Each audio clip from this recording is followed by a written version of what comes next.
Welcome to the Consulting Leaders Podcast, where we talk about the business of consulting. Whether you're looking to grow your practice or learn from the stories of leaders in consulting, you're in the right place. I'm your host, Guillaume Jouvencel, ex-PwC and co-founder of GHA Marketing. Join me as I interview the best consultants in their niche. Let's get on with the show.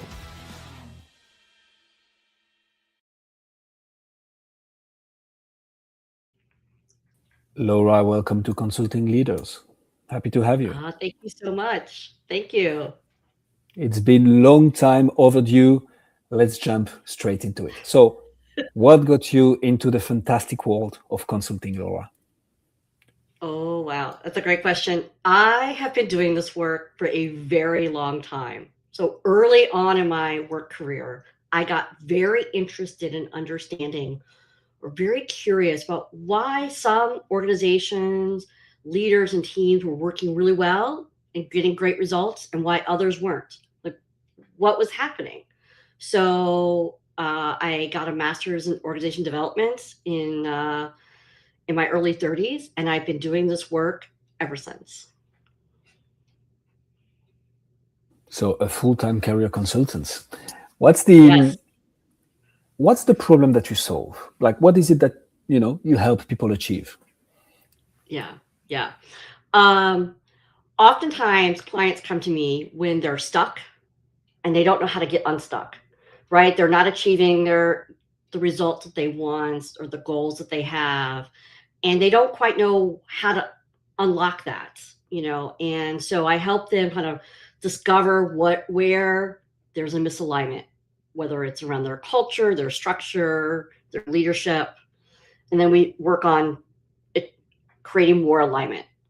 Or clients come to me and they're like, you know what, we're doing great, but we feel like we can even get better.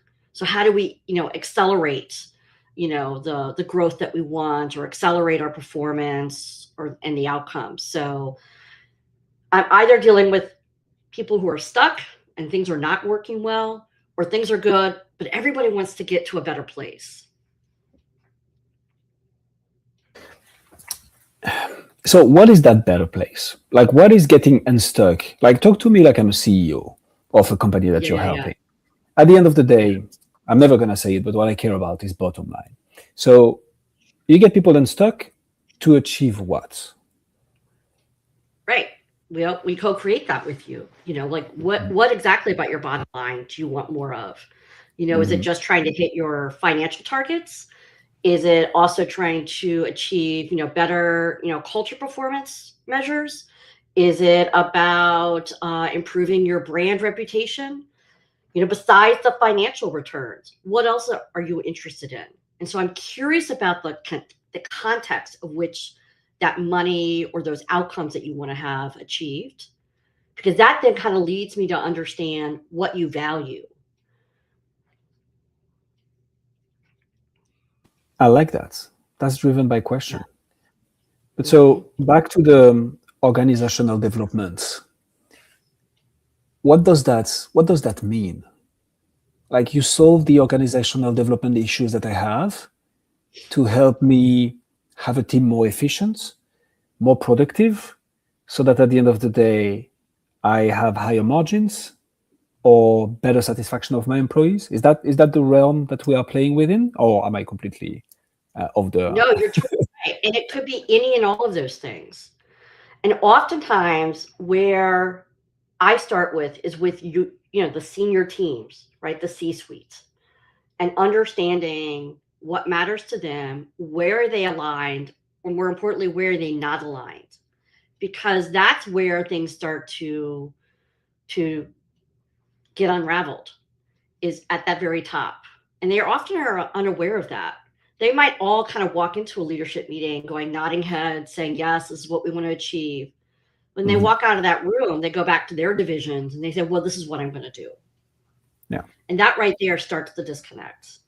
So Mm. having really frank conversations about what matters, how decisions get made, and where are they willing to co-create and be in agreement to achieve the results that they want.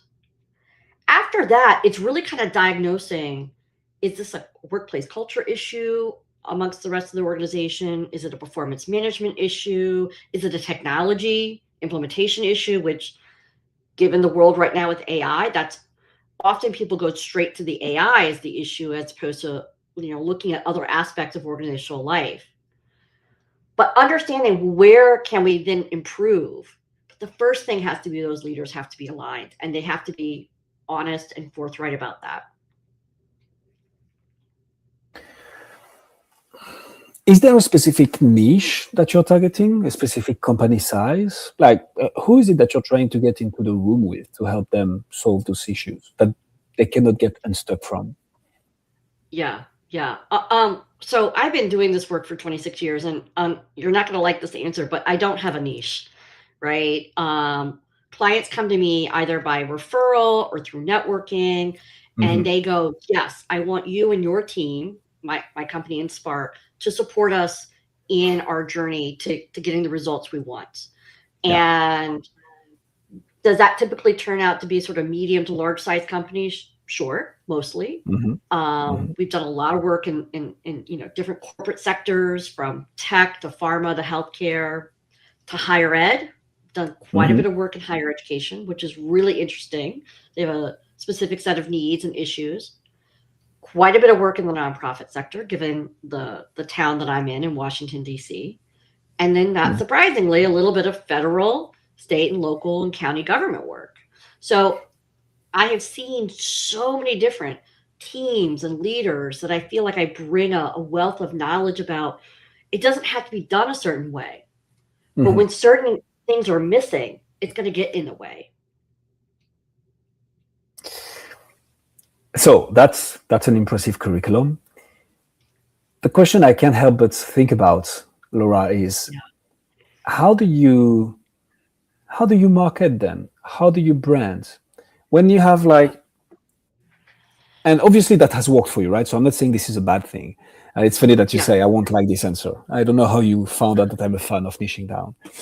But eventually when you target everyone, no one will be able to clearly relate and be like, oh, this person is talking to me directly. Yet it works, right? So obviously you're doing something right. But so how do you do that then? Who is Laura, the organizational development consultant, for? So I think, again, based on my experience of networking and getting the referrals that I get from past clients or other consultants, it's showing up as trustworthy. And, the type of consulting I do have a very strong point of view. So I lead with that. And then people lean in and go, yeah, I like that. I like what she's saying. I like what she's thinking about. And then they bring me on board. Right? The other thing that I've been doing over the years of experience that I have is starting to write about and putting my ideas down, so that, again, when people say, oh, why don't you go check out Laura and her team at EnSpark, they can Google us and then they could see, oh yeah, I've been thinking a lot about leadership alignment or how to engage everybody in an organization, whatever the topic is that attracts them. Now, that doesn't win me work, but it gives us some gravitas. It gives us a place for people to go, yeah, they know what they're doing. I'm not trying to compete against large consulting firms, right? But what I can say is that people are very satisfied with the delivery of our work and the outcomes they achieve, that they're then recommending us to others. I wish I had a more sophisticated answer for you on this one, but I'd be kind of curious, you know a lot of consultants, you are a consultant. What have you heard that's similar to what I've just said, or other ways that people have been smarter about this? So it's funny how you would phrase this. I wouldn't say there is a smarter or, on the other side of the spectrum, dumber way to do it. Yeah. I'd say 85% of the consultants that I talk to mainly rely on referrals. I don't think there is anything wrong with that. As I always say, if you get referrals, it means that you're doing a good job. If you're getting referrals, all that whilst allowing you to grow, that means you're doing a kick-ass work, because every piece of content that you do, every piece of work that you do brings you an additional deal that is worth more than the one before, or one client brings you 2 new clients. So Yeah. for a lot of people, literally 80-85% of people, that will be enough. Yeah. What I found out is when the goal becomes getting oneself out of the business, getting a predictable pipeline of leads and potential Yeah. clients, because we go and hire a team, because we want to grow the business, this is where adding 1, 2 efficient acquisition channels typically work. And then it literally depends on what the consultant feels the most comfortable with. Literally yesterday, I talked to 3 different consultants. One was getting crazy results with Google Ads, very rare. The other one built his whole consulting on cold calls. And you'd think as a consultant, oh my God, I don't want, that's bad for my brand. I'm in demand, like that doesn't look good. Well, he was getting multiple 7 figures consulting firm just on his own because he was doing this. So it always Yeah. depends on the goal, and then what do you want to do to achieve that goal. I genuinely think that Yeah. anything can work. I believe though, because I did really it. love what Go ahead. I really love what you said about that. Yeah. And it's interesting because I have been thinking, I've been doing this a long time. I'm a good consultant, I think. But what would it be like if Look like I it. were to grow a firm? What would it be Mhm. like for me to be a good businesswoman, business person, as opposed to just being a good consultant? So yeah. So you're making me think about like what should I do differently? Yeah. Again, all depends on the goal. But I've looked a bit into Yeah. you, Laura. I think you're selling yourself a bit short because you do a little bit of speaking engagements, right? Is Yes. that is that something that you don't consider as marketing and like putting your brand out there, or how Oh, do you see this? for sure it is. Yeah. Mhm. Yeah, it is. So that's one And typically. I've been more intentional about that for sure this Mhm. past year and going into this year as well. Um, Putting myself out there as a thought leader, in those speaking engagements. I've Mhm. been doing a lot of teaching over the years, facilitation, obviously, but now being more intentional about wanting to be in front of audiences, um, whether they're consultants like myself or, potential clients as well. So Yeah, yeah. yeah, I like that. So talk to me about sales. You get referrals, you get in front of people at speaking engagements. Yeah. How do you transform those, referrals, initial conversations into a sales conversation, an SOW, a letter of engagement? Like what does that Right. all look like in Laura's world? Yeah. Again, I wish I was more sophisticated about this, but for me, it's one establishing the relationship, the rapport. That like, will they trust me? Are they trusting me? What I'm saying, and then it's staying connected. I mean, sometimes these cycles are very long because there's not an immediate need or an issue that they want addressed. Because often, like I mentioned, like clients bring me in because something has been spiraling downward, something happened, goals were not met, people are leaving, there's a high turnover, something has gone on, or their industry has kind of shifted dramatically, right? So something has happened, and they need to bring people together to kind of determine what's going on and how to move forward, right? So I get called in because something has happened.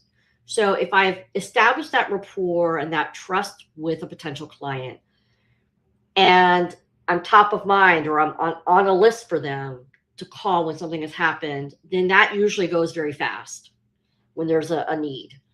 And I can identify and say, well, yep, we can support you. We could do ABC. And then we're quickly in a negotiation around a process and a price and things like that. Or clients, especially past clients, are like, okay, that was a great, annual strategy session. We want you to bring you back. And so we'll do that iteratively over time, or I'll work with different divisions within the organization. So again, they're like, they got great results. And so they're like, okay, help us in this division over here, or in that, or, part of the organization over there. So that's where it's sort of, I get to stay in and do different pieces of work within the organization. So that's interesting because that's kind of the perfect segue for the next question, which is around retention. Yeah. So to give a little bit of Yeah. context, when I was a consultant myself at PwC, junior and like senior consultant. There wasn't a partner there, but kind of give you a feel of how consulting done at scale with large organizations typically looks like. The partner who kind of took me under his wing and taught me everything was like, Guillaume, there are two types of consultants. There are the hunters and there are the farmers. And it wasn't as in like one is good, the other is bad. It's like both are just different ways to approach business. And it was like, I'm a hunter. I love the smell of fresh blood in the morning. I love to go after new business. That's my job. And it was like, but the partners bringing in the most money, the consultants growing the fastest, are the farmers, the ones who are able to take that, initial engagement, over deliver, and then transform it into a multi-year, multiple streams engagement involving other teams from the firm. Like those are the ones who bring in the most money. You seem pretty good at farming, Laura. So how do you do that? What do you implement? What systems do you have to, transform an engagement into another? Yeah, I feel like I'm gonna disappoint you again. I'm not that sophisticated. You're not disappointing me, Laura. Just to be clear. I'm listening to my clients. I'm checking. I do a lot of one-on-ones with who's ever paying the bill, right? So that's the lead clients. What's going on? I'm also listening to other people in the organization. I mean, that's just a lot of what we do as organization development consultants is, that deep listening about what's going on, what matters, and then what could happen next. And it's interesting because I also have an ethos and a desire that the client themselves, people within the organization can do what I'm doing, not without, I think one of the benefits of having an outside consultant is somebody who has a fresh set of eyes, fresh set of ears, who's a bit more neutral, right? In order to kind of unpack the things that are going on and helping guide.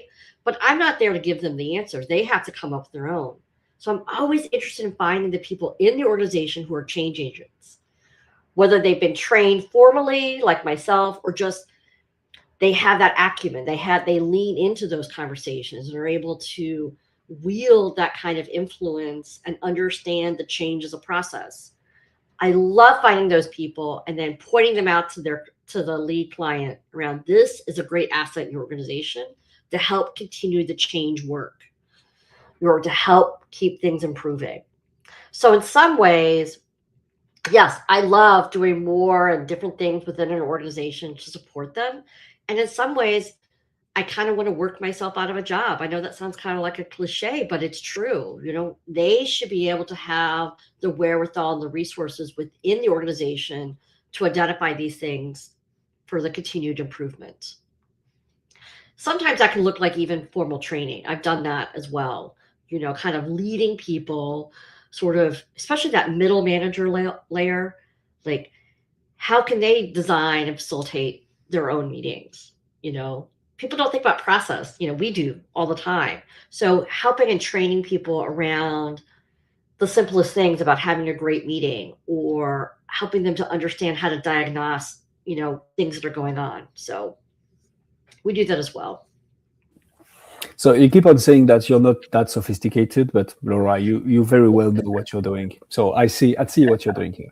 But that's excellent. I like it. So, I mean, obviously there's always going to be doing an exceptional work, right? This is, that's what we literally get very well paid for as consultants. But then there is how can we nurture the relationship, identify small and big signals for potential other problems rising that solving our initial problem will bring, and overall maintaining that client relationship that will be like, hey, this is what we do next, and this is what we do next. Having this, not necessarily a retainer product, although that can help, but very well knowing very well what comes next and being able to provide a solution for this as well. When you've delivered an exceptional work, typically brings the next project with the same clients, or for another department of their firm, whatever it ends up being. So maybe a curveball for you then, Laura. What's your number one challenge right now? What's the the Yeah. one nut that you're trying to crack with your business, that once you crack, you're going to take the whole thing to the next level? What would that be for you? So it may not be a surprise, but it's how do I integrate AI into my delivery? Mm, Because mm, so much of my delivery is trust based mhm, and relationship. So, people have been trying to sell me products like, oh, we can have the AI do the interviews or the focus groups. I'm like, that's a missed opportunity for me. One, to create rapport with the people I'm interviewing or the people in the focus group. And then also, I get to understand the context and the content and by the listening of what's going on in the organization. And I miss out on that nuance if I'm not in the room. It's not to say that I wouldn't want to use AI to help me transcribe or pull out themes and do some of that data analysis afterwards. But to be in the room at the moment the questions are being asked and we're following different questions, I think that would be a missed opportunity. Having said that, the data analysis piece, I'm beginning to integrate AI into, or the note taking, right? So normally I would hire a junior consultant to take notes. I can use AI instead. Um, but beyond that, what I'm grappling with now is what kind of a product or a service can I provide that is AI driven that still maintains the integrity of the OD process, but is a bit of a bells and whistles or an accelerant for my client. So I haven't quite figured that out. I've got a new offer around, oddly enough, around AI, like helping my clients kind of uncover why are they stuck with AI? Why is it not really working? And so we've got a diagnostic tool that we've developed, but I haven't plugged AI into that. And that's kind of maybe where I want to go next, if that makes sense. 100%. It's so funny when I was Yeah. so ChatGPT came out when I was still a consultant. We were starting to see some tools, but like AI notes taking. Let me like rephrase this. Reliable AI notes taking wasn't yet a Yep. thing. Yep. When That's it came right. out, That's right. I was already out, but I was like, wow. I mean, we have to be honest. At least for the big four firms or similar, Yes. 50% of the value of junior consultants is just going through the roof, right? Going through the floor right now, because it's like the notes taking are going to be Yep. here. Now, there is the whole nurture, grooming those junior consultants into senior, into managers, into directors, ensuring the pyramid model still works, and so on. And of course, there is working on the analysis part of things, which AI is starting to do a good job as well. But yeah, no, that does make sense. It's so funny you'd mentioned this. I mean, obviously we want to integrate AI as much as possible, automate, make it more Yep. efficient.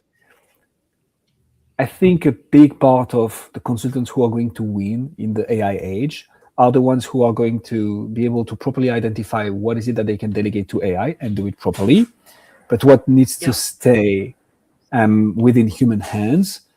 And what we're talking Yeah. about here is like the client relationship, the interviews. I mean, I'm picturing myself in a large corporate company and like being interviewed as a consultant who are not always like properly perceived, or like sometimes they come to bring change and we don't like change naturally.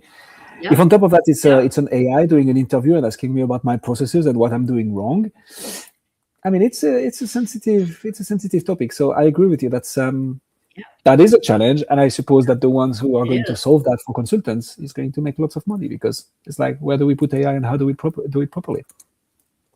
Yeah. On the other And side of when are the the moments to use go it? ahead, Yeah. go ahead. No, no, no. No, I would say um it's that discernment about when to use it.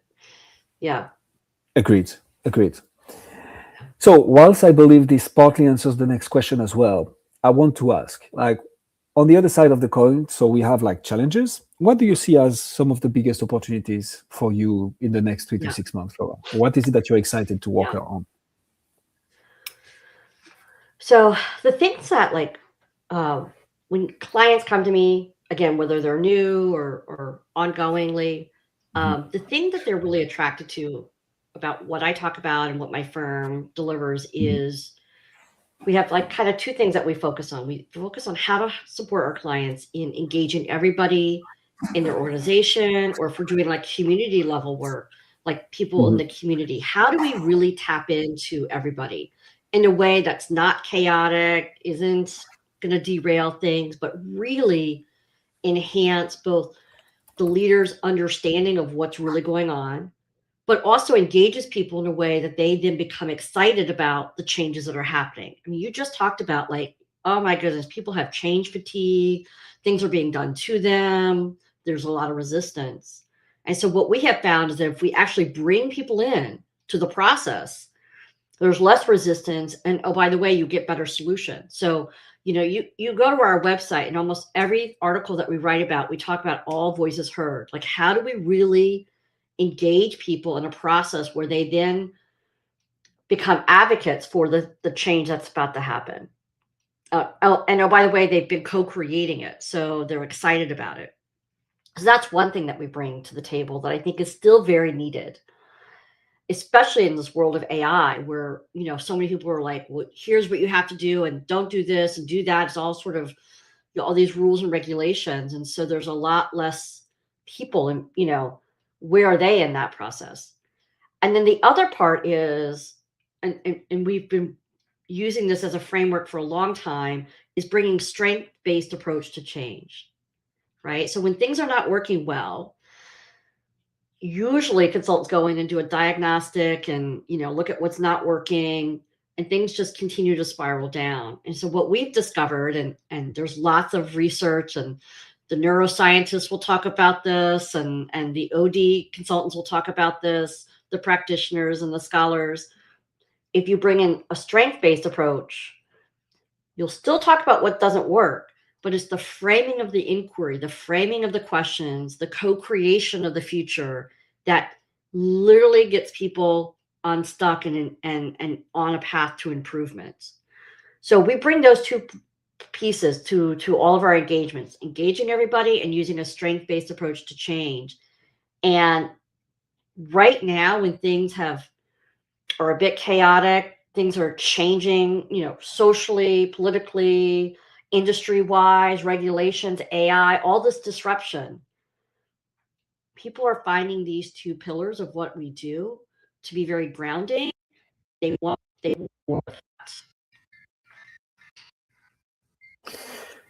Laura Gramling, ladies and gentlemen. Laura, if people want to find out more about you, see what you do, where should they go? So they can go to the website, it's consulting.com, or they can come to me on Gramling. We'll put all the links in the description. Laura, thank you so much for coming on Consulting Leaders. Thank you so much for having me. Thanks for joining us on this episode of the Consulting Leaders Podcast. We hope you learned valuable lessons on how to grow your practice and take your business to the next level. Make sure to subscribe and leave us a review wherever you're listening to this show so you never miss an episode. To apply and be a guest on the show, click the link in the description. See you next time. How